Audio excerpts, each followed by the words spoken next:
Hello everyone, welcome to Jyotsna study zone. Friends, जैसा कि आप सभी को पता है कि 7 दिसंबर से आप सभी के जो है कल्याण विभाग के बीपीएससी का एग्ज़ाम और 8 दिसंबर से जो है शिक्षा विभाग का बीपीएससी का एग्ज़ाम आपका शुरू होने वाला है संगीत विषय का। तो इसी को ध्यान में रखते हुए आज हम बीपीएससी 2.0 की संगीत विषय की अंतिम क्लास को देखेंगे, जिसमें कि हम बहुत ही महत्वपूर्ण प्रश्नों को देखेंगे जो कि आपके बीपीएससी म्यूज़िक एग्ज़ाम में पूछे जा सकते हैं। तो चलिए हम स्टार्ट करते हैं अपने आज के सेशन को। और अगर अभी तक आपने चैनल को सब्सक्राइब नहीं किया हुआ है तो प्लीज़ चैनल को सब्सक्राइब कर लीजिए और बेल आइकन को प्रेस कर दीजिए, जिससे कि चैनल पर आने वाली सभी इन्फॉर्मेशन सबसे पहले आपको मिले। इसके साथ ही आप मेरे व्हाट्सएप चैनल, टेलीग्राम चैनल और इंस्टाग्राम से भी जुड़ सकते हैं। तो चलिए हम स्टार्ट करते हैं अपने आज के सेशन को। तो आज के सेशन का हमारा पहला क्वेश्चन है, राग भूपाली का गायन समय क्या है? रात्रि का प्रथम प्रहर, रात्रि का द्वितीय प्रहर, रात्रि का तृतीय प्रहर या रात्रि का चतुर्थ प्रहर? राग भूपाली, जिसका कि चलन मुख्यतः मंद्र और मध्य सप्तक के प्रथम हिस्से में होता है, यानी कि ये एक पूर्वांग प्रधान राग होता है। इस राग में ठुमरी नहीं गाई जाती है, लेकिन बड़ा ख्याल, तराना आदि गाया जाता है। कर्नाटक संगीत में इसे मोहन राग के नाम से जानते हैं। किस राग के नाम से? मोहन। ठीक है, मोहन या मोहनम राग के नाम से इसे जाना जाता है। इस क्वेश्चन का जो सही आंसर होगा वो होगा ऑप्शन 1, रात्रि का प्रथम प्रहर। राग भूपाली का जो गायन है वो रात्रि के प्रथम प्रहर में किया जाता है। इस प्रकार इस क्वेश्चन का सही आंसर ऑप्शन 1, रात्रि का प्रथम प्रहर हो जाएगा। नेक्स्ट क्वेश्चन है, राग विभाग किस थाट का राग है? कल्याण, बिलावल, काफी या खमाज?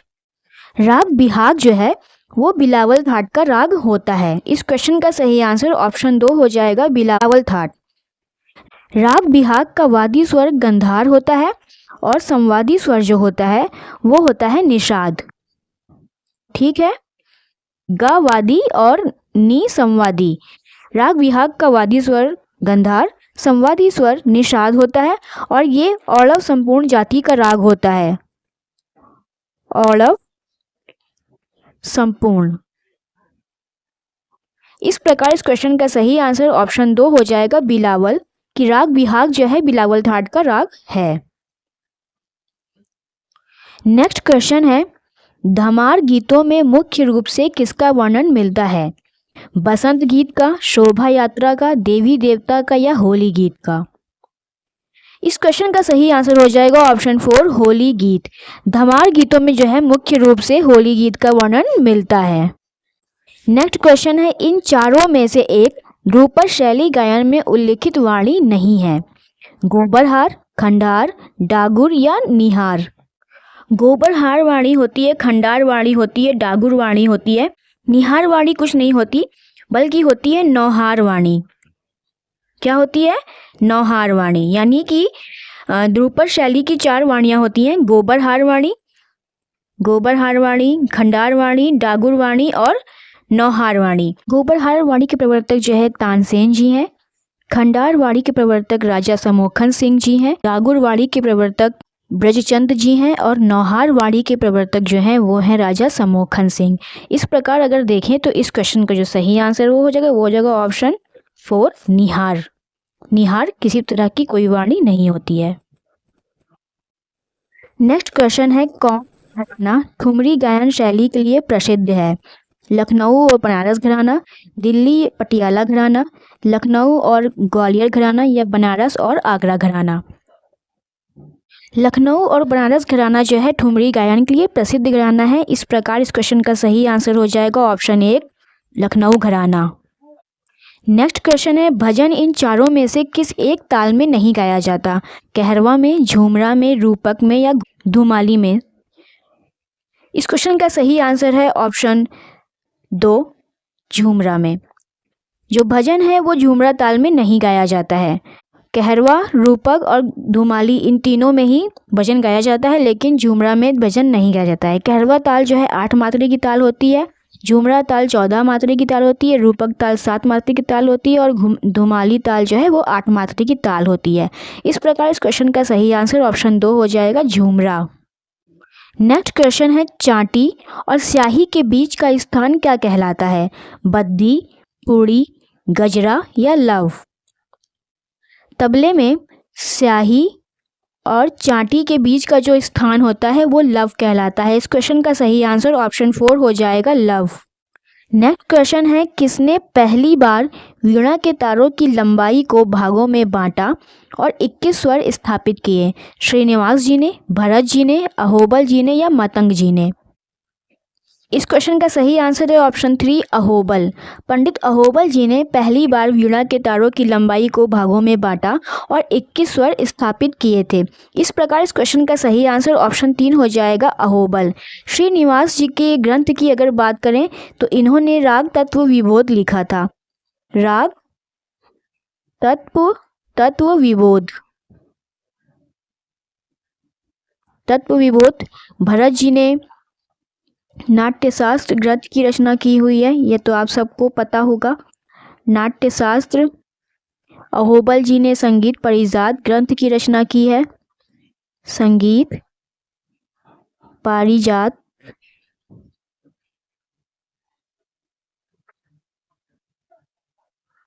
और मतंग मुनि जी ने बृहदेशी ग्रंथ की रचना की हुई है। इस प्रकार अगर देखें तो इस क्वेश्चन का सही आंसर ऑप्शन 3 हो जाएगा, पंडित अहोबल। नेक्स्ट क्वेश्चन है, वह स्वर जिससे गीत खत्म होता है वह क्या कहलाता है?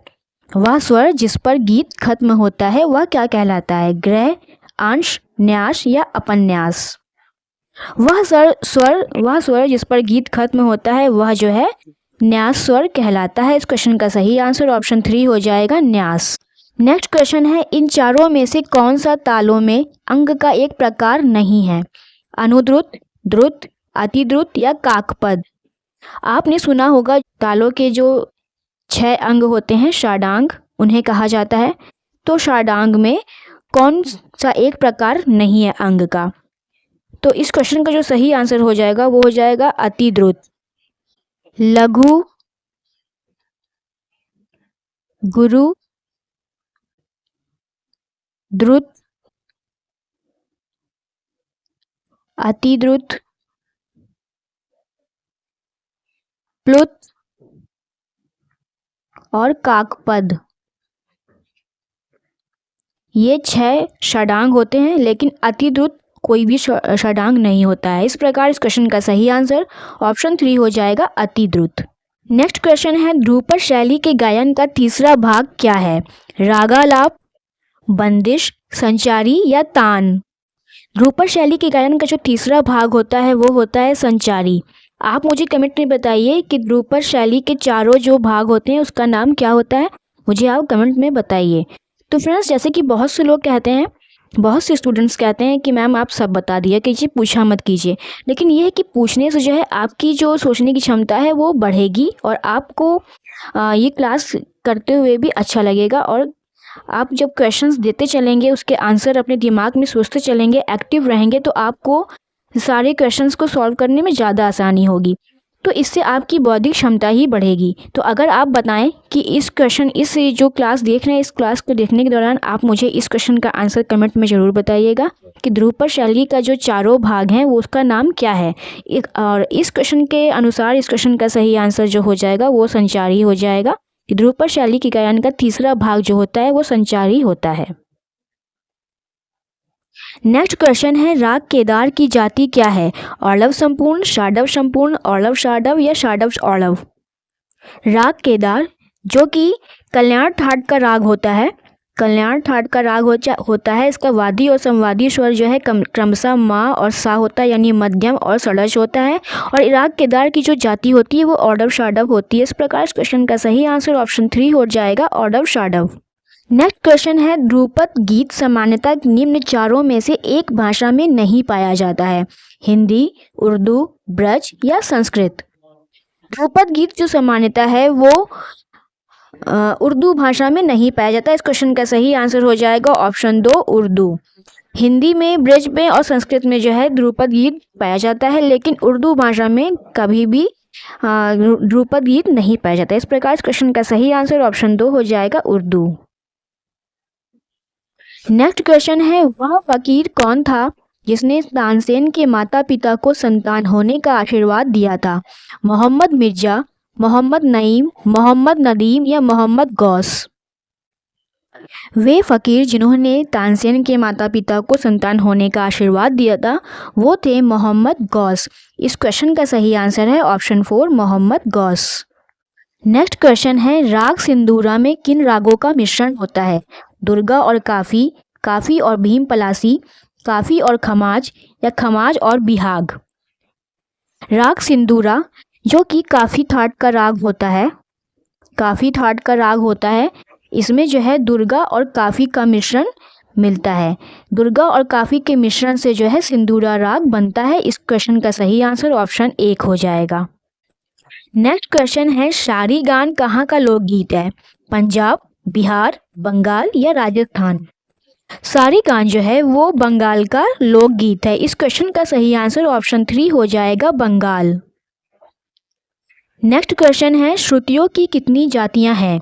2, 3, 4 या 5? इस क्वेश्चन का सही आंसर हो जाएगा ऑप्शन 4, 5। श्रुतियों की 5 जातियां होती हैं। पहली होती है दीप्ता, दीप्ता, आयता, करुणा, मृदु और 5वीं होती है मध्या। ठीक है, मध्या। इस प्रकार इस क्वेश्चन का सही आंसर ऑप्शन 4 हो जाएगा, 5 की श्रुतियों की 5 जातियां होती हैं। नेक्स्ट क्वेश्चन है, आकार मात्रिक स्वर लिपि पद्धति के प्रवर्तक कौन है? रविंद्रनाथ टैगोर, द्विजेंद्रनाथ ठाकुर, ज्योतिन्द्रनाथ टैगोर या इनमें से कोई नहीं? आकार मात्रिक स्वर लिपि पद्धति के जो प्रवर्तक हैं वो हैं द्विजेंद्रनाथ ठाकुर जी। इस क्वेश्चन का सही आंसर ऑप्शन 2 हो जाएगा, द्विजेंद्रनाथ ठाकुर। रविंद्रनाथ टैगोर जी और ज्योतिन्द्रनाथ टैगोर जी जो हैं इन्होंने आकार मात्रिक स्वर लिपि पद्धति का प्रचार और प्रसार किया था, प्रचार और प्रसार किया था। इस प्रकार इस क्वेश्चन का सही आंसर ऑप्शन 2 हो जाएगा, द्विजेंद्रनाथ ठाकुर। नेक्स्ट क्वेश्चन है, संगीत चूड़ामणि ग्रंथ के लेखक कौन है? सोमेश्वर, जगदेकमल, भरत मुनि या सोमनाथ?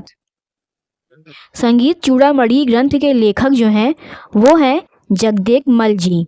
इस क्वेश्चन का सही आंसर ऑप्शन 2 हो जाएगा, जगदेकमल जी। सोमेश्वर जी संगीत रत्नावली के लेखक हैं, संगीत रत्नावली। ठीक है। भरत मुनि जी नाट्यशास्त्र, जो कि इनका बहुत ही प्रचलित ग्रंथ है, नाट्यशास्त्र। और सोमनाथ जी जो है तत्व विबोध, तत्व विबोध ग्रंथ के लेखक हैं। तो इस प्रकार इस क्वेश्चन का सही आंसर ऑप्शन 2 हो जाएगा, जगदेकमल। नेक्स्ट क्वेश्चन जो कि आज का लास्ट क्वेश्चन है, साधारणी गीति में कितने ग्राम राग प्राप्त होते हैं? 3, 5, 7 या 8? इस क्वेश्चन का सही आंसर हो जाएगा ऑप्शन 3, 7। साधारणी गीति में 7 ग्राम राग प्राप्त होते हैं। गीतियों की कुल संख्या कितनी होती है? कुल 5 गीतियां होती हैं, कुल 5 गीतियां होती हैं और 5 गीतियों से कुल जो है 30 ग्राम राग बनते हैं। 5 गीतियों से 30 ग्राम राग बनते हैं, 30 ग्राम राग होते हैं। इस प्रकार अगर देखें तो साधारणी गीति में जो है 7 ग्राम राग होते हैं। इस क्वेश्चन का सही आंसर ऑप्शन 3 हो जाएगा, 7। तो फ्रेंड्स ये थे आज के 20 क्वेश्चंस। तो ये आपको कैसे लगे कमेंट में जरूर बताइएगा और इसकी प्रैक्टिस आप लोग जितना हो सके आप बार बार करते जाइएगा। तो चलिए फ्रेंड्स हम मिलते हैं नेक्स्ट वीडियो में, तब तक के लिए आप इन क्वेश्चंस की प्रैक्टिस करते जाइए और अपने एग्ज़ाम को अच्छे से दीजिए। आपको आपके एग्ज़ाम्स के लिए बेस्ट ऑफ लक। और अगर आपको ये वीडियो पसंद आई हो तो प्लीज़ चैनल को सब्सक्राइब करके बेल आइकन को जरूर से प्रेस कर दीजिएगा और हमारे आप सभी ग्रुप्स में जुड़ सकते हैं, जिसके कि लिंक्स आपको डिस्क्रिप्शन बॉक्स में मिल जाएंगे। Thank you.